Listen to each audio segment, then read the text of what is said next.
ہم بات کر رہے تھے اس سے پہلے ججز کی تعیناتی پر اور وکلا تقسیم پر، اور اب ہم دہشت گردی کے حوالے سے جو ہے وہ کچھ بات کریں گے کہ وزیر اعظم کا جو کابینہ اجلاس ہے اور جو آج chief of army staff Asim Munir صاحب نے جو ایک کانفرنس کی ہے 267 کانفرنس، اس کے اندر انہوں نے جو ہے وہ بہت سختی سے جو ہے ان دہشت گردی کے حوالے سے بات کی ہے اور کہا ہے کہ اس کا ہم اچھے طریقے سے حصار بھی کریں گے، اور بہت ساری جو مختلف پراکسیز جو پلانٹ ہو رہی ہیں ہمارے ملک میں اور ہمارے ملک کو جو ہے اس دہشت گردی کی بھینٹ چڑھا رہی ہیں، اس کو جو ہے آڑے ہاتھوں لیں گے۔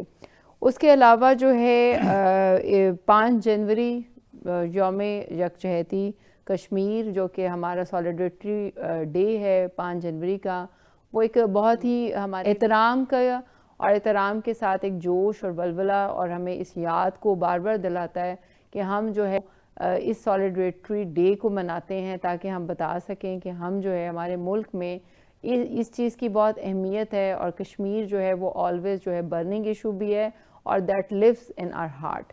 جی اقبال صاحب، دیکھیں آج سب سے اہم بات اس لیے ہوئی ہے کہ کل ہی جو گزرا ہے ہمارے 18 جو آرمی کے پرسنلز ہیں، ہمارے فوجی جوان وہاں شہید ہوئے ہیں، اور یہ اگر کیلکولیٹ کیا جائے تو سینکڑوں کی تعداد بنتی ہے، کوئی دن ایسا نہیں جاتا کبھی 23 کبھی، اور ایک پرسونل کو بنانے میں اٹ ٹک سو مچ، ہماری جو ہے پاکستان کی بہت زیادہ جو ہے اس کے اوپر انویسٹمنٹ ہوتی ہے۔ انویسٹمنٹ کے علاوہ آپ دیکھیں کہ جنگوں میں اتنے لوگ نہیں مرتے، اتنے لوگ شہید نہیں ہوتے۔ بالکل۔ پھر یہ ہے کہ یہ اس طرح ہیوی طریقے سے کہیں حملہ ہوتا ہے اور وہ سکسیسفل ہو جاتا ہے، مقابلہ ہوتا ہے، لیکن بہرحال پہلا حملہ جو ہے وہ عام طور پر اتنا کامیاب وہ لوگ کرتے ہیں، اس کا مطلب اچھا، میں آپ کی بات میں ایک اور چیز ایڈ آن کرنا چاہوں گی کہ میں چاہتی ہوں کہ بلوچستان کی جو ہسٹری ہے نا وہ بہت امپورٹنٹ ہے۔ جو آپ بات کر رہے ہیں یہ بات تو ہو رہی ہے کہ دہشت گردی ہو رہی ہے، 18 جو ہے ادھر سے 23 جو ہے ہم نے ٹیررسٹ مارے، بٹ دا تھنگ از دس کہ آپ اس پہ تھوڑا سا غور کریں، ہسٹری پہ جائیں بلوچستان کی، تو بلوچستان جو ہے وہ ہمیشہ سرداروں کے انڈر رہا، ٹھیک ہے، اس کو اٹ واز اسٹیٹ بڑی شاندار کیمپ رہی ہے، ہاں ایسی بالکل، بات نہیں اس ہے، کو سردار انگریز کی بگی کھینچتے تھے، 1960 میں جان چھڑائی ان کی، لیکن جب پارٹیشن ہوئی، یعنی کہ جب برٹش بلکہ رول کر رہے تھے، تب جو ہے ان کی بلوچستانوں کی ایک بلوچستان میں پوری جو ہے ٹرائب ایک اس کو جو ہے قبول کیا گیا، اور جب ہوئی پارٹیشن ہوئی تو کہا جاتا ہے کہ بلوچستان کا کچھ حصہ جو ہے وہ پاکستان میں اور کچھ ایران میں چلا گیا، جس وجہ سے ہم اس کا بارڈر جو ہے وہ ایک ڈسپیوٹ اس پہ رہتا ہے۔ آپ کو پتہ ہے کچھ عرصہ پہلے جو ہے یہ ڈسپیوٹ تھا، میں اس لیے اس بات کو جو ہے وہ میں آگے بڑھاتا ہوں بات کو، نہیں میں اس بات کو اس لیے لے کر آ رہی ہوں کیونکہ آپ غور کریں کہ ہمارا یہ ابھی سینسٹیو ایریا کیوں بنا ہوا ہے، اور یہ پہلے بھی کبھی بارڈر کے لحاظ سے بنا ہوتا ہے۔ میں تھوڑی گزارش کرتا ہوں، جی، یہ ایکچوئل جو آپ کہنا چاہتے ہیں وہ ڈیورنٹ لائن وہ افغانستان کے ساتھ ہے، 2640 کلومیٹر ہے۔ اپنا بلوچستان کا جو حصہ ایران میں ہے اس سے ہمارا کوئی لینا دینا نہیں ہے، بہت پرانی بات ہے بالکل، یہ پری پارٹیشن سے بھی پہلے کی بات ہے۔ آپ دیکھیں کہ اس میں جو بلوچستان ہے اور خاص طور پر جو سردار جن کو ہم عام طور پر عام لوگوں کو نہیں پتہ، بتانا ضروری ہے ناظرین کو کہ انہی لوگوں نے ہی ووٹ دیا پاکستان کو، وہاں ووٹنگ نہیں ہوئی، اس میں نواب اکبر بگٹی شہید جو میں اسے کہتا ہوں، یعنی وہ اس طرح ان کو کیا گیا۔ اکبر بگٹی نوجوان تھا جو آخری ڈسینڈنگ ووٹ اس نے دیا تھا، اور اس میں ایسی باتیں سرداروں نے پاکستان بنانے میں اہم ترین کردار ادا کیا، وہاں ووٹنگ نہیں ہوئی۔ اب یہ ہے کہ کیا سردار ذمہ دار ہے یا کون ذمہ دار ہے؟ ایکچولی یہ ہے کہ اس سے پاکستان بننے سے پہلے بھی آپ دیکھیں وہاں ڈیولپمنٹ کا آپ اندازہ نہیں کر سکتے کہ قلعات ہے یا وہاں جو سرنگیں ہیں، وہاں کاریزیں ہیں، وہاں ڈیولپمنٹ ہے، پرانے طریقے سے آپ دیکھیں انگریز کے دور میں شاندار ترقی اور امن سے ہوئی ہے۔ بلوچستان ایک ہمارا ٹریئر لینڈ ہے، اس میں یعنی کہ اتنا کچھ ہے کہ میں اس کی اصل میں سینسٹیوٹی پہ بات کر رہی ہوں کہ وہ کیوں جو ہے وہ ہمارے ہاتھ کا چھالا کیوں بنا ہوا ہے، پتہ ہے ہمیں، ہاں پتہ ہے وہ یہ جو چھالا بننے کی، اور یہ آپ دیکھیں نا ٹیررسٹ بھی ہمارے اسی جگہ کو اٹیک کرتے ہیں، اس کی وجہ ہے آپ دیکھیں، یعنی کہ میں اس لیے کہہ رہی ہوں کہ عاصم منیر صاحب نے کیوں کہا ہے کہ proxies planted proxies of other countries. وہ انہوں نے لفظ جو ہے وہ بڑا سوچ بچار کے لیا ہے کیونکہ ڈائریکٹ لکھا ہے, اشارہ نہیں کیا, ڈائریکٹ لیا ہے. لیکن کیوں لکھا ہے؟ انہوں نے ڈائریکٹ لفظ, انہوں نے اشارہ نہیں کیا, ڈائریکٹ اب دیکھیں نا, بلوچستان میں ہے, پنجاب میں جو ہے وہ اگر ہم کہتے ہیں لاہور میں ہے یا کسی اور سٹی میں ہے, ہم صوبے کی بات نہیں کرتے, تو ادھر کیوں نہیں ہے؟ کیونکہ اس جگہ کو اور سینسٹائز کیا جا رہا ہے تاکہ جو ہے ملک کو مزید سے مزید بدتر حالت میں ڈالا جائے. باب ایسا نہیں ہے, میں بتاتا ہوں. آرمی چیف جو ان کے پاس انفارمیشن ہوتی ہے وہ بڑی اہم ہوتی ہے اور باقاعدہ درست بھی ہوتی ہے. فوج کے ساتھ انٹیلیجنس اداروں کی انفارمیشن درست ہوتی ہے. آج انہیں بالکل کہا ہے افغانستان میں جو ہے وہ الخوارج کی سرپرستی ہو رہی ہے. یہ کسی اسٹیٹ کے اوپر ڈائریکٹلی اتنا بڑا الزام بندہ اس وقت ہی لگاتا ہے جب باقاعدہ ثبوت آپ کے پاس ہوتے ہیں. لیکن آن دا ادر ہینڈ انہوں نے جو ہے انٹرم جو افغانستان کی گورنمنٹ ہے اس سے یہ ریکویسٹ بھی کی ہے کہ وہ خود کنٹرول بھی کریں. ایسا ہی ہے. دوسرا یہ ہے کہ اس میں لائن کمپلیٹ کر لوں. جی. دوسرا انہوں نے انڈیا کو خاص طور پر کہا ہے, کیونکہ یہ بھی خبریں ہیں اور یہ باقاعدہ طور پر ہے کہ انڈیا بلوچستان میں باقاعدہ طور پر منظم طریقے سے داراندازی کر رہا ہے اور بی ایل اے کو فنڈنگ بھی کر رہا ہے. اور آپ کے سامنے ہے کہ خواجہ صاحب نے کہا کہ بی ایل اے کے جو دہشت گرد ہیں وہ دلی میں بیٹھے ہوئے ہیں, کچھ افغانستان میں بیٹھے ہوئے ہیں, اور افغانستان کے ساتھ بہت لمبی ان کی ایک سرحد ملتی ہے, ایران کے ساتھ ہی ملتی ہے. ایران کو ہم بلیم نہیں کرتے, لیکن یہ بھی حقیقت ہے کہ کلبھوشن کے پاسپورٹ جو ہیں وہ ایران سے بنے تھے اور بار بار وہ ہمارے ادھر دہشت گردی کرتا تھا, حاضر سربست تھا. یہ سوال تو اٹھتا ہے کہ لیکن ہم کہاں ہیں؟ دیکھ رہے ہیں کہ آرمی چیف تو کہہ رہے ہیں, ہماری خارجہ پالیسی کہاں, ہم نے کل بھی تھوڑی سی بات کی تھی. اب یہ جو 5 فروری جو یوم یکجہتی کشمیر, اقبال صاحب آپ کے اسی پوائنٹ آف ویو کو ہم جو ہے جنرل نعیم لودھی صاحب سے بات کرتے ہیں. جی السلام علیکم جنرل نعیم صاحب. جی السلام علیکم. جی وعلیکم السلام ورحمۃ اللہ. آواز آ رہی ہے میری؟ جی جی بالکل آ رہی ہے. آج جو ہے وہ چیف آف آرمی سٹاف نے ایک 26 جو ہے وہ کور کمانڈر کانفرنس کی ہے اور اس کے اندر انہوں نے بڑا تہلکہ انداز سے جو ہے وہ دہشت گردوں کے لیے جو ہے وہ ایک بری خبر سنائی ہے اور ان کو جو ہے وہ اچھے طریقے سے نبٹنے کا جو ہے انہوں نے اعلان کر دیا ہے اور انہوں نے ہٹ کر دیا ہے ان سارے جو ہے پراکسی ممالک کو جنہوں نے جو اس کی فوراً بیک کر رہے ہیں اس دہشت گردی کو. آپ کیا کہیں گے اس کے بارے میں؟ جی بہت شکریہ. میرا خیال ہے بڑی تفصیل سے آج بیان دیا ہے آرمی چیف نے. جی جی. اور بھارت کا ذکر بھی کیا ہے, کشمیریوں کی جدوجہد کا ذکر بھی کیا ہے, بالکل ٹی ٹی پی کا ذکر کیا ہے جو افغانستان ان کو پناہ دے رہا ہے اس کا ذکر کیا ہے. جی جی. اور اندرونی طور پر جو ہمیں چیلنجز ہیں ان کا ذکر کیا ہے. تو میرا خیال ہے کہ فوج تو اگر میں یہ کہوں کہ پانی کی طرح اپنا خون بہا کر ملک کی حفاظت میں مصروف ہے اور کسی کو بتانے کی ضرورت نہیں, آئے روز کی شہادتیں بالکل آپ کے سامنے ہیں.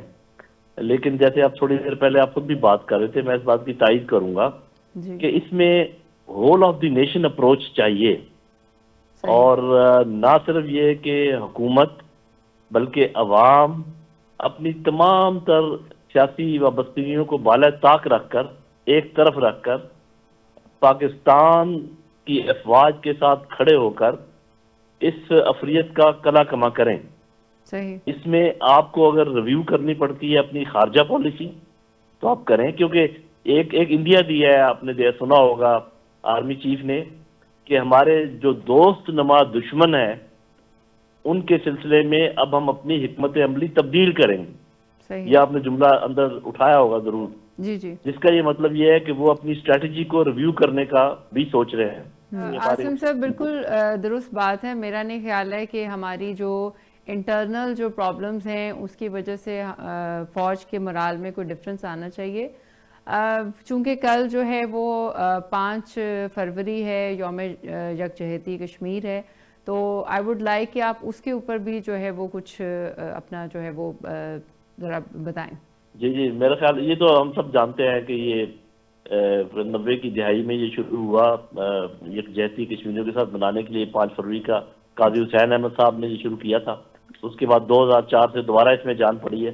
بنیادی طور پہ اس کا مقصد یہ ہے کہ جتنی قربانیاں دی ہیں آج تک کشمیریوں نے جی اور جتنے جدوجہد کے ان کے دور گزرے ہیں ان سب کے ساتھ اپنی یکجہتی کا اظہار کریں. اور جو ہمارے جنرل صاحب آپ نے فرمایا ہے کہ ظاہر ہے ہمیں پتہ دشمنوں کا تو ہے، یعنی یہ ہے کہ دوسرے دشمن جو ہیں، لیکن کیا ہم اس میں اپنی خارجہ جو ہماری وزارت ہے یا وزیر اعظم ہیں، ڈپٹی وزیر اعظم بھی وزیر خارجہ ہیں، کیا ان ملکوں میں ہم کوئی تعلقات قائم نہیں رکھ سکتے، یا کہاں ہماری کمزوری ہے یا وہ ہمیں خود وہ ایکسیس نہیں دیتے؟ ظاہر ہے حکومت کا بھی فرض ہے کہ ان لوگوں کو انگیج کرے، دورے کرے یا ان کو بلائے، بیٹھ کے بات کی جائے. ایسا ممکن ہو سکتا ہے یا کیوں نہیں ہو رہا؟ جی بالکل بالکل. دو میں چھوٹے چھوٹے اشعار اگر آپ اجازت دیں میں بولوں گا. ایک تو یہ ہے کہ دلوں کی الجھنیں بڑھتی رہیں گی اگر کچھ مشورے باہم نہ ہوں گے. تو بات چیت کرنا تو بہت ضروری ہے، لیکن اس کے ساتھ ساتھ وہ جو آپ نے بات کی کہ لوگ بات نہیں کرتے یا ہم نہیں کر سکتے، تو علامہ اقبال نے کہا تھا کہ ہو صداقت کے لیے جس دل میں مرنے کی تڑپ، پہلے اپنے پیکرے خاکی میں جان پیدا کریں. جی جی. اور جان کا یہ مطلب ہے کہ آپ معاشی طور پہ مضبوط ہوں، آپ فوجی طور پہ مضبوط ہو، جو ہم ہیں انشاءاللہ، لیکن اندرونی یکجہتی جو ہے یہ ٹاپ پر آتی ہے. اور جو آپ ذکر کر رہے ہیں اور جو میں اس کی تائید کر رہا ہوں کہ اپنے لوگوں کے ساتھ اپنا رویہ تبدیل کریں، میں حکومت کو کہہ رہا ہوں، اور سب کے ساتھ یہ ڈنڈے والا سلوک اور یہ طرح طرح کے بیانات دینا بند کریں. نعیم صاحب، لیکن اگر ہم اس بات کو اسی طرح دیکھیں جیسے ابھی آپ نے کہا کہ ہمیں اپنے انٹرنل ایشوز جو ہیں وہ ریزالو کرنے ہیں، تو اگر یہ خط جو ہے وہ بانی پی ٹی آئی کی طرف سے لکھا گیا ہے اور جو ہے یہ ایڈریس کیا گیا ہے جو ہے عاصم صاحب کو، تو میرا خیال ہے کہ اب ان باتوں کو ہمیں بھی جو ہے وہ کلوز کرنا چاہیے، اور اپنے جو انٹرنل پاکستان ہے اس کے لیے، اپنی اسٹیٹ کے لیے میرے خیال میں ہمیں ایک نیکسٹ جو ہے وہ قدم بڑھانا چاہیے، تاکہ ہم اگر پی ٹی آئی کی طرف سے کچھ اچھا نہیں ہو سکا اور ایک چھوٹا سا قدم وہ بڑھا ہی رہے ہیں، تو میرے خیال میں اس وقت ٹائم ہے کہ جو ہے وہ ہاتھ پکڑا جائے اور ملک کی بحالی کے لیے کچھ سوچا جائے. جی میں دو باتیں اس سلسلے میں کروں گا. ایک یہ کہ جو طاقتور ہوتا ہے یہ اس کی ذمہ داری ہے کہ وہ پہلا بڑا قدم اٹھائے گا، ایک یہ بات ہے. صحیح. دوسری بات یہ ہے کہ میرے خیال میں ذہنی طور پہ جو زیادہ بڑا شخص ہوگا وہ پہلا قدم اٹھائے گا، بڑا قدم اٹھائے گا. تو کچھ اشارے آ رہے ہیں ایک سائڈ سے، پہلے دوسری سائڈ سے بھی تھے، اور ہم دعا کرتے ہیں. اور آپ کو پتہ ہے کہ میری تو کاوش یہ 1 سال سے جاری ہے کہ یہ خلیج ختم ہو، عوام اور افواج پاکستان دوبارہ جڑ جائیں بالکل، اور کسی کی ہمت نہ ہو ہماری طرف دیکھنے کی، اور انشاءاللہ یہ جلد ہو جائے گا. ایک درد دل رکھنے والے جنرل کی اس طرح بات کی ہے، قومی بات بھی کی، فوجی ڈویژن سے بات نہیں کی بالکل. لیکن اور آپ کا جو سوال تھا میں سمجھتا ہوں بڑا زبردست ہے کہ اگر کسی نے قدم بڑھا دیا ہے اس کو جنرل صاحب نے آگے لے کے گئے، تو انہوں نے پھر اس کے جواب میں کہا ہے، سوال بھی زبردست تھا اس لیے کہ بھی دوسرے فریق کو بھی چاہیے کہ انہوں نے کہا کہ طاقتور کو چاہیے کہ ہاتھ بڑھائے. یہی ہے کہ اسٹیٹ کے آگے ایگو کچھ نہیں ہوتی، ہم کچھ نہیں ہیں. بالکل. یہ ملک کا نشان اگر میرے پاس نہیں ہے، میرے پاس ڈومیسائل نہیں ہے، میرے پاس شناختی کارڈ نہیں ہے، تو آئی ایم نتھنگ. اگر پاکستان بننے سے پہلے تو مسلمانوں میں چپڑاسی پیدا ہوتے تھے، کوئی کلرک پیدا ہوتا تھا، صرف ایک 3rd کلاس میجسٹریٹ پیدا ڈپٹی نذیر احمد ہوا تھا. اس کی کہانیاں اور کتابیں. میں سمجھتا ہوں کہ انسان کی ایگو جو ہے وہ طاقت کا، تو اللہ کے نبی نے بھی کہا ہے کہ اگر طاقت ہے تو وہ برداشت کرے، بالکل معاف کرے. اب یہ کیا ہے کہ کمزور لوگ ہم پر بیٹھ کے یہ کہہ سکتے ہیں کہ اگر ملک کی محبت میں یا ملک کو بچانے میں یا ملک اتحاد بڑا ضروری ہے، تو پھر وائی ناٹ ان کا ہاتھ نہ پکڑا جائے. کہ طاقت جو ہے وہ رسپانسبلٹی لاتی ہے، ایسے ہی، اور بہت بڑی رسپانسبلٹی لاتی ہے. آپ جو بات کہہ رہے ہیں اس میں میں ایڈ کرنا چاہوں گی کہ ایک بات یہ بھی ہے ویسے ہی ہے. دوسرا طاقت جو ہے یہ فار ایور نہیں. پاکستان جب سے بنا ہے کئی وزیر اعظم آئے، کئی چیف جسٹس آئے، کئی آرمی چیف آئے. نام رہنا چاہیے اور ایک صلہ رحمی. اور آپ نے دیکھا کہ عدالتوں میں بھی پرانے فیصلوں کی مثال دی جاتی ہے. ایک بے گناہ کو سزا دینے سے بہتر ہے کہ کئی گناہ گاروں کو چھوڑ دیا جائے. وجہ یہ ہے کہ انسان تو خطا کا پتلا ہے، اور یا تو کوئی آدمی ایسا ہو جنہیں خطا نہیں کی. اور دوسرا یہ ہے کہ سپوز کسی پارٹی کا لیڈر وہ اپنی ضد میں یا اس کا زیادہ قصور ہے، تو جو دوسرے پاکستان میں بسنے والے شہری اس کو فالو کر رہے ہیں، تو وہ سارے دشمن تو ہو نہیں سکتے. اور پھر یہ بھی ہے، میں سمجھتا ہوں، میں نے سارے پوائنٹ پڑھے، 6 پوائنٹ ہیں اس خط میں، اس میں کوئی ایسی بات نہیں ہے جس کا فوری جواب دینا کچھ ضروری تھا، تھوڑا کہتے رک جانا چاہیے تھا. اگر اچھا رہ گئی خط کی کہ ایڈریس کس کو کیا ہے، خط پبلک ہوتا ہے، بڑے لوگوں کے خط پبلک ہوتے ہیں، وہ اگر انہوں نے ہاں بعد میں بکس میں بھی جو ہے پبلش ہو جاتے ہیں، اور آج کل تو یہ آرٹیفیشل انٹیلیجنس ہے، پوری دنیا میں چلے جاتے ہیں، اور جس کو پتا ہوتا ہے تو اسی لیے انہوں نے جواب دیا کہ ظاہر کسی نے پڑھا بھی ہوگا یا کسی نے پڑھایا ہوگا یا شک پڑھا ہوگا، انہوں نے کہا جی ہمیں تو نہیں پتا خط کا. جو چیزیں پھر اس نے ایز اے سابقہ پرائم منسٹر لیٹر لکھا ہے، کوئی بری بات نہیں، اس کہ میں فوج بھی میری، ملک بھی میرا، اب یہ پہلا فکرہ ہے. اور آخر میں انہوں نے یہی کہا ہے کہ ملک کو بچانے کے لیے یہ ساروں کو مل کے کام کرنا چاہیے. اپنی تو رہائی کی بات ہی نہیں کی، اپنے کیسوں کی بھی کوئی بات نہیں کی. تو میں سمجھتا ہوں کہ نہیں، ویسے سر جی جوڈیشل کمیشن بنانے کی بات کی ہے، جوڈیشل کمیشن بنانے کا مطالبے چلتے رہتے ہیں اس کو. نہیں، سب سے اچھی بات جو مجھے لگی وہ انہوں نے کہا کہ قوم کو چاہیے کہ وہ جو ہے وہ سالیڈیٹری میں جو ہے وہ آرمی کے ساتھ کھڑی ہو، اور یہ ٹائم ہے، this is the need of the time کہ جو ہے قوم کو اپنی ڈیفنس لائن کے ساتھ جو ہے وہ یکجہتی دکھانی چاہیے. بات جو ہے وہ مناسب ہے. ہمارا جو ہے سالیڈیٹری منانا کشمیر کے ساتھ یہ بہت امپورٹنٹ ہے، اور ہماری دعا ہے کہ بلوچستان کے جو حالات ہیں وہ ہمیں کل کو اس نہج پہ نہ لے جائیں کہ ہم جو ہے اس کے ساتھ بھی سالیڈیٹری مناتے ہوں. پرائم منسٹر نے ایک بہت ہی خوشائن بات کی ہے جو میں اپنے ناظرین کو بتانا چاہتی ہوں کہ انہوں نے یہ رمضان جو پیکج تھا اس کے اوپر جو ہے وہ ایک اپنا وہ دیا ہے، ووو کیا ہے. انہوں نے کہا ہے کہ ہم اس دفعہ جو یوٹیلیٹی سٹورز کو دیتے تھے اور ان کے ساتھ جو ہے ہم ایک لائزون کرتے تھے اور ہم ان کے تھرو دیتے تھے تو وہ ایک کرپشن کریٹ ہوتی تھی. اس کرپشن کو ختم کرنے کے لیے خاص انسٹرکشن جو ہے وہ پرائم منسٹر کی طرف سے دی گئی ہیں تاکہ جو ہے ہمارا جو یہ ایک مقدس مہینہ آ رہا ہے اس کو بہتر طریقے سے منایا جائے. اور اللہ کرے کہ اس مہینے کی وجہ سے اور ہماری جو ہے یہ یوم یکجہتی جو ہے وہ ہماری قوم کو مزید یکجہت کر دے، ہمیں اکٹھا کر دے اور ہم ایک بہتر قوم بن کے ابھریں.